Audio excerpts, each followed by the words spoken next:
Hey guys, it's Charlie again, and today I'm going to be making a tier list video of how I rank all the Republican senators. So here we go. So up first we have Tommy Tuberville. I'm going to put him in B tier. He's a pretty solid senator so far. He was a real fighter during Biden's term. He stalled a lot of Biden's military confirmations, and he's been a strong ally of President Trump, so B tier. Next, we have Katie Britt. I'm not impressed with her. She's very inconsistent with the tone of her voice. She gave a very awkward response to Biden's last State of the Union. She's really nothing special, so D tier. Next is Lisa Murkowski. Oh, she's horrible. It's F tier. She's terrible on most issues, and it's just unreal that she represents a solid red state like Alaska. If she were from a blue state, it'd be kind of understandable why she votes the way she does, but she's from Alaska, which Trump won by double digits. There's just no excuse for her voting record. She only really gets elected because her father appointed her to the Senate, that's nepotism 101 right there. And it's another reason why is because of Alaska's ridiculous ranked choice voting system. It's unbelievable she continues to get by. So F tier for sure. Dan Sullivan, he's a very irrelevant senator. He's had a lot of iffy votes over the years, but he's irrelevant overall. So I guess C tier. Next is John Boozman. He's an irrelevant senator who doesn't usually get a lot of attention, but he doesn't really do anything wrong, I guess, so C tier again. Next is Tom Cotton. He's a very hit or miss senator. He talks a very tough game sometimes and is a decent vote in the Senate, but he's also a relatively neocon Republican when it comes to foreign policy, which is definitely a liability. Overall, I guess I can put him in like the upper C tier. He's not the worst.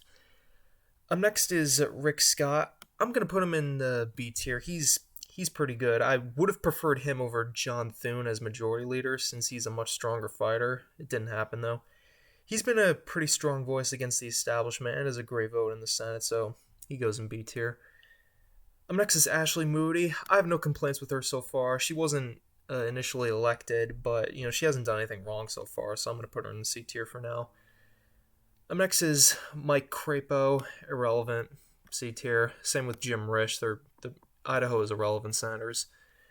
Next is Todd Young from Indiana. He's going to go in D tier. He's pretty terrible. He caved to the Democrats on a lot of things when Biden was president. He refused to support Trump because he doesn't personally like him. So he is overall a rhino, but he's not quite an F tier senator because he does come around in the end when it comes to getting Trump's agenda passed. But Indiana definitely deserves better than him, so D tier.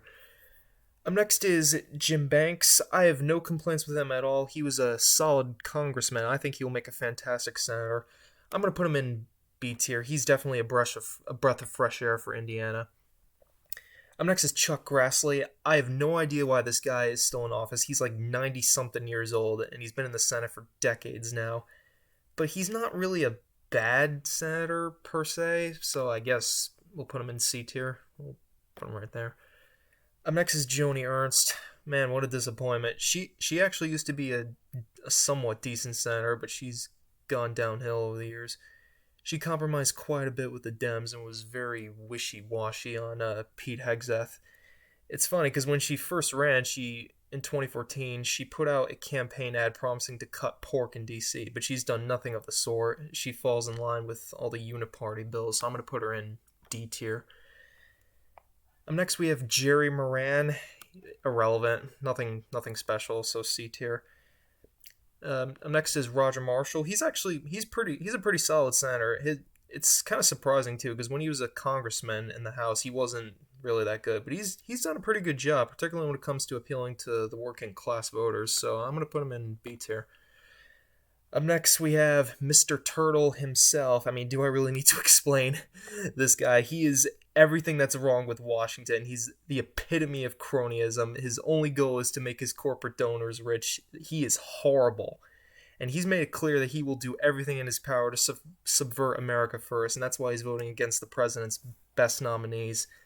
And what's even more sad is not so long ago, he used to be an effective leader, but ever since 2020, he just went down the shitter and revealed who he truly is. And his lust for power is just so great, he will ignore his declining health and well being to keep the party going. I have zero sympathy for him. I couldn't care less that he's falling down the steps and getting hurt all the time. Because when you ignore your own health to maintain your power, you're truly the worst of the worst. Thank God he's retiring. He is terrible. Up next is Rand Paul. I don't really get him sometimes. He has a lot of strange votes, but it's just libertarianism at its finest right there. He's been a very strong voice against the uniparty establishment, especially against Dr. Fauci. His voting record overall is very good. He voted against snakes like James Comey and Bill Barr and quite a few others, even if he was the only one to do it. So for all that, I'm going to put him in A tier. Up next is Bill Cassidy. He's another terrible senator. He's very weak on the issues, particularly on immigration. He also voted to impeach Trump 4 years ago, so I'm going to put him in D tier. He's not as bad as some of the other people on this list, but he's still pretty terrible, and I hope he gets voted out in the primary. Up next is John Kennedy. He's another hit or miss senator. There are times where he's right on point in calling out the establishment's agenda, but at other times he falls in line with them and votes the wrong way, particularly with Ukraine aid. And he's kind of a funny guy though. He says a lot of things that'll just make you laugh out loud. But I'm gonna put him in C tier overall. Next is Susan Collins. Now, some people give her a pass for her terrible voting record on the fact that she's from Maine.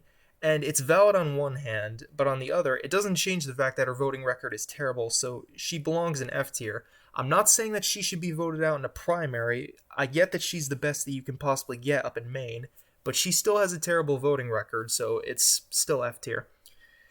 Up next is Roger Wicker. He's another irrelevant senator, and he's a big Ukraine shill and is just in the pocket of the military-industrial complex, so I'm going to put him in D tier. Up next is Cindy Hyde-Smith, another irrelevant senator. She's been pretty silent after her first election, so C tier. Up next is Josh Hawley. He goes up in S tier. He is the best guy in the Senate right now. He's great on all the issues, particularly with his advocacy for the working class. He's been great on advocating for initiatives that will support family growth and preserving our culture. He's without a doubt the best senator in the country.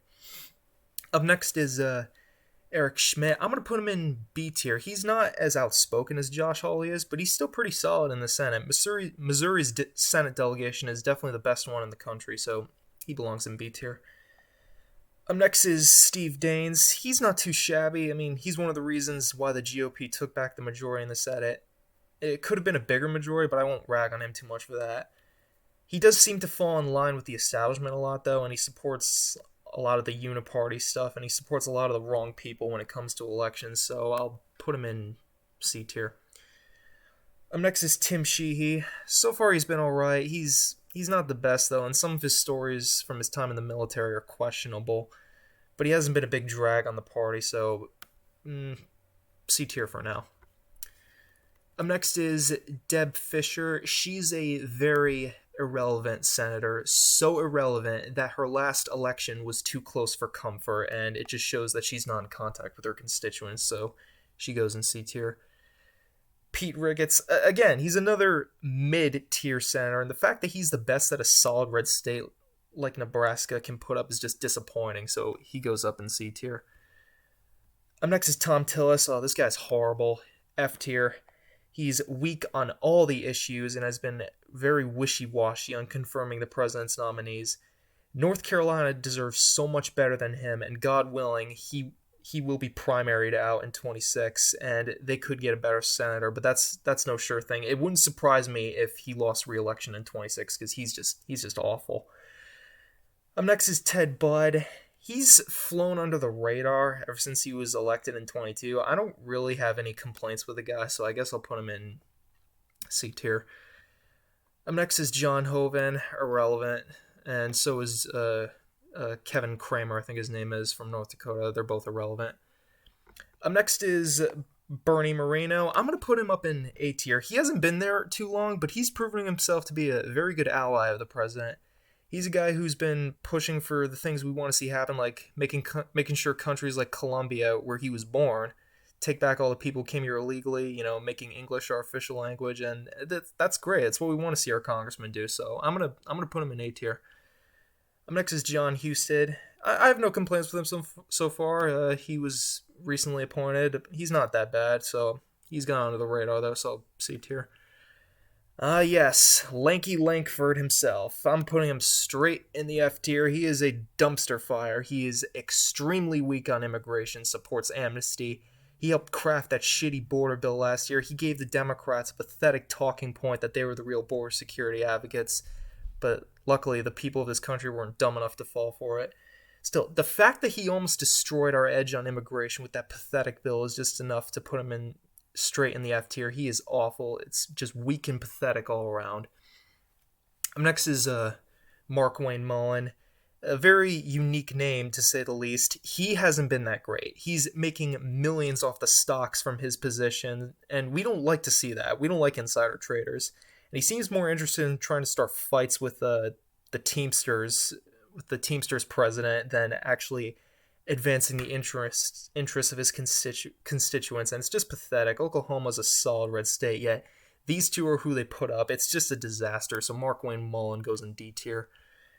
Up next is Dave McCormick. Surprisingly, he's been alright so far. I didn't think he could win his Senate seat, but he proved everyone wrong. I have grievances with some of his positions on the issues years ago, but he's doing alright. I have no complaints with his tenure so far, so I'm going to put him in... I'll be nice to him. I'll put him in lower B tier. Here we go. Flimsy Lindsay himself. He goes right in F tier, no question. Supports Trump's agenda one day, opposes it the next. It seems like everyone hates the guy, right, center, or left, and there's a reason why. He's a total snake, a neocon all around. He's just terrible. God willing, he gets primaried out come 2026, and South Carolina can finally get a good senator. Up next is Tim Scott.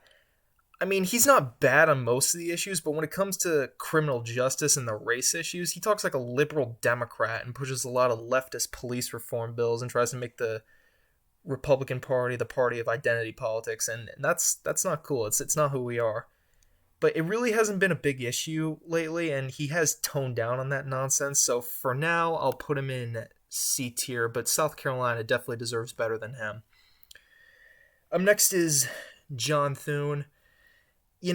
He's actually been doing a pretty good job so far as a new majority leader. He's getting Trump's cabinet through relatively quickly. Maybe not as fast as we wanted, but quick enough. He's even managed to get the more controversial nominees through despite all the doubts about whether he could. And he seems to be working well with the president, which is a good thing. But his overall record as a senator over the years has not been good. He is an establishment kind of guy, and he's appointed a lot of the wrong people to these powerful committees, positions in the Senate. He's been the establishment's toady over the years. But for how effective he's been as a leader so far, I'm going to put him in C tier, and I hope he keeps it up. Up next is Mike Rounds. He's irrelevant, and I'm not hearing good things about him, so I'm going to put him in D tier.